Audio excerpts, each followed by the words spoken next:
ইলিশ মাছ মানেই বাঙালি ঐতিহ্য। আর ইলিশ মাছ ছাড়া কিন্তু খাবার জমে না। বাঙালি খাবার মানেই কিন্তু ইলিশ মাছের কথা আগে বলতে হবে। আর সেটা যদি রান্না করা হয় পঞ্চমুখী দিয়ে, তাহলে তো আর কথাই নেই। কথা আর বেশি বাড়াবো না, আপনাদেরকে রান্নার প্রসেসটা দেখিয়ে দিচ্ছি। যদি আপনাদের ভালো লেগে থাকে তাহলে লাইক কমেন্টস করে ফলো দিয়ে বা সাবস্ক্রাইব করে পাশে থাকবেন। এই যে দেখেন, পঞ্চমুখী আমি কেটে নিয়েছি, আপনাদেরকে পুরো কাটাকাটিটা দেখাচ্ছি না। এই যে দেখেন, এখন আমি মাছগুলোকে ভালো করে ধুয়ে নিয়েছি। তারপরে সামান্য একটু হলুদ গুঁড়া, মরিচ গুঁড়া আর লবণ দিয়ে মাখিয়ে নেব। মাছগুলোকে ভালো করে মাখিয়ে নেব। তারপরে চাইলে আপনারা 10 মিনিট রেখেও দিতে পারেন, আর হাতে সময় না থাকলে সাথে সাথে ভেজেও নিতে পারেন।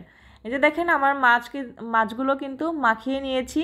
এখন চলে যাব চুলায় ভাজার জন্য। দেখেন, চুলায় একটা ফ্রাই প্যান বসিয়ে দিয়েছি। তেলটা গরম হওয়ার সাথে সাথে মাছগুলোকে আমি টপাটপ দিয়ে দিচ্ছি। এই যে দেখেন, মাছগুলোকে সব দেয়া হয়ে গেছে। এখন আমি এপাশ ওপাশ উল্টিয়ে একটু সামান্য করে ভেজে নেব। বেশি ভাজতে যাব না, তাহলে কিন্তু ইলিশ মাছের মজাটা থাকবে না। ইলিশ মাছ সবসময় একটু হালকা করে ভেজে নেবেন, দেখবেন তাহলে সেটা খেতে অনেক বেশি ভালো লাগবে। পঞ্চমুখী দিয়ে ইলিশ মাছ যে এত মজা, একবার যদি রান্না করে খান তাহলে বুঝতে পারবেন। আমরা ভুনা ভুনা তো সবসময়ই খাই, কিন্তু পঞ্চমুখী দিয়ে রান্না করে খাওয়ার পর আমি এর স্বাদ যেন ভুলতেই পারছি না। তারপরে এটার মূল রান্নায় চলে আসলাম। দেখেন, ফ্রাই প্যানের ভিতরে পেঁয়াজ কুচি দিয়ে দিলাম, আর পেঁয়াজগুলোকে হালকা করে একটু ভেজে নেব। তারপর এখানে আমি 2 চামচ বাটা পেঁয়াজ দিয়ে দিচ্ছি, 1 চামচ রসুন বাটা দিয়ে দেব, 1 চামচ আদা বাটা দিয়ে দেব। এটাকে খুব ভালো করে একটু নেড়েচেড়ে ভেজে নিতে হবে, যাতে করে মশলার কাঁচা গন্ধটা না থাকে। অনেকেই কিন্তু ইলিশ মাছে আদা রসুন বাটা খায় না, কিন্তু আমার কাছে দিলে আমার মনে হয় যেন টেস্ট অনেক বেশি বেড়ে যায়। আপনারা একবার ট্রাই করে দেখতে পারেন, তবে ভালো করে একটু ভেজে নিতে হবে। তাতে করে কিন্তু আদা বাটা রসুন বাটার কোনো ঘ্রাণই থাকবে না, কিন্তু মশলাটা এত মজা হবে যে আপনি রান্না করলে বুঝতে পারবেন। 1 চামচ জিরা গুঁড়া দিয়ে দেব, 1 চামচ ধনিয়ার গুঁড়া দিয়ে দেব পরিমাণ মতো লবণ। এই যে দেখেন, এখানে 1 চামচ হলুদ গুঁড়া দিয়ে দিচ্ছি, আর 1.5 চামচ লাল মরিচের গুঁড়া দিয়ে দিচ্ছি। অবশ্য ঝালটা আপনারা আপনাদের পছন্দ মতো দিয়ে দিবেন, যারা যেভাবে ঝাল খেতে পছন্দ করেন। পরিমাণ মতো লবণ দিয়ে দিলাম। আর তবে ঝাল মোটামুটি হলে বেশি ভালো লাগে, অধিক ঝালও ভালো লাগে না, আর কম ঝাল হলেও মজা লাগে না।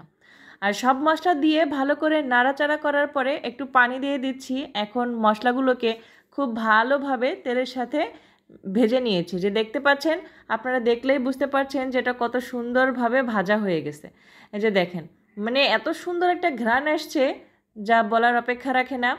আর এখন এখানে আমি পঞ্চমুখীগুলো আগে দিয়ে দেবো। ভালো করে ধুয়ে রেখেছি পঞ্চমুখীগুলো, এখন এভাবে দিয়ে দিচ্ছি। আপনারা দেখতে পেয়েছেন আমি এটা কিভাবে কেটেছি, একটু লম্বা লম্বা করে কেটেছি, তাতে করে খেতে অনেক বেশি ভালো লাগে।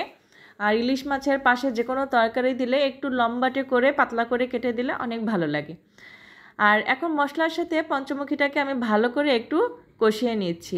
একটা কথা মাথায় রাখবেন, ইলিশ মাছ রান্না কিন্তু তাড়াতাড়ি হয়ে যায়, কিন্তু পঞ্চমুখীটা সিদ্ধ হতে কিন্তু একটু টাইম লাগে। তাই এটাকে আমি আগে ভালো করে কষিয়ে অনেকটা সিদ্ধ করে নেব।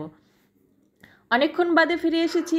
দেখেন, এটা কিন্তু কষানো হচ্ছে, মানে এটাকে আমি আরও একটু কষিয়ে নেব। একেবারে মশলাটাকে আবার ভাজা ভাজা করে নেব। তাতে কি হবে, মশলার ঘ্রাণটা এত সুন্দর আসবে যে আপনি যখন রান্না করবেন পুরো বাসায় ইলিশ মাছের একটা ঘ্রাণ ছড়িয়ে যাবে। মানে পাশের বাসায় থেকেও বুঝতে পারবে যে আপনি ইলিশ মাছটা অনেক মজা করে রান্না করছেন। এই যে দেখেন, দেখলে কিন্তু বুঝতে পারছেন যে তেলটা ছেড়ে গেছে আর মশলাটা কত সুন্দরভাবে ভুনা হয়েছে। এই যে দেখেন, মশলাটা যত ভালোভাবে ভুনা হবে এই রান্নাটা খেতে তত বেশি ভালো লাগবে। এখন আমি একটু পানি দিয়ে দিচ্ছি, মানে মূল রান্না করার জন্য আমি পানিটা দিয়ে দিচ্ছি। আপনারা যেভাবে ঝোলটা রাখবেন সেই বুঝে পানি দিবেন, কারণ পঞ্চমুখীটাকে অনেক ভালোভাবে সিদ্ধ করে নিতে হবে, যাতে এটাকে ভাতের সাথে মাখালে একেবারে মিলে যায়। সেইভাবে সিদ্ধ করে নিতে হবে। পানিটা সেরকম বুঝে অ্যাড করবেন, একটু বেশিই দিবেন, এটা সিদ্ধ হতে অনেকটা টাইম লাগে। এভাবে ঢাকনা দিয়ে ঢেকে ঢেকে কিছুক্ষণ বাদে এসে দেখবেন কীরকম সিদ্ধটা হয়েছে। তারপর এখানে আমি কাঁচামরিচ চেরা দিয়ে দিচ্ছি 3টি, আর এখন ভেজে রাখা মাছগুলো দিয়ে দিচ্ছি। ঝোলটা কিন্তু অনেকটাই টেনে এসেছে, আর মানে রান্না হতে আর আমার হয়তো বা 3 থেকে 4 মিনিট সময় লাগবে। সেই পর্যায়ে আমি মাছগুলোকে দিয়ে দিচ্ছি। তাতে করে কি হবে, মাছগুলোও কিন্তু বেশি সিদ্ধ হয়ে যাবে না, তারপরে আবার ঝোলটাও একেবারে টেনে যাবে না, আর পঞ্চমুখীটাও সিদ্ধ হবে। এই যে দেখেন আমার রান্না কিন্তু হয়ে গেছে, আমি ঝোলটাকে এই পর্যায়ে রেখে উঠিয়ে নেব। আর কারণ রান্নার পরে কিন্তু ঝোলটা একটু টেনে যায়। এই যে দেখেন আমার রান্নার ফাইনাল লুক আপনাদেরকে দেখাচ্ছি, ঝোলটা টেনে এটা দেখতে কীরকম হয়েছে। মাশাল্লাহ অনেক বেশি টেস্ট হয়েছিল। আপনাদের যদি ভালো লেগে থাকে আপনারা একবার হলেও ট্রাই করে দেখবেন, আশা করছি অনেক ভালো লাগবে, আপনাদের পরিবারের সবাই খুব পছন্দ করবে। আর আমার ভিডিওটি ভালো লাগলে অবশ্যই সাবস্ক্রাইব করে রাখবেন আমার চ্যানেলটা, ফলো দিয়ে রাখবেন আমার পেজটি, আর লাইক দিয়ে দিবেন, কমেন্ট করে জানাবেন কেমন লেগেছে। অনেক অনেক ভালো থাকবেন। আল্লাহ হাফেজ।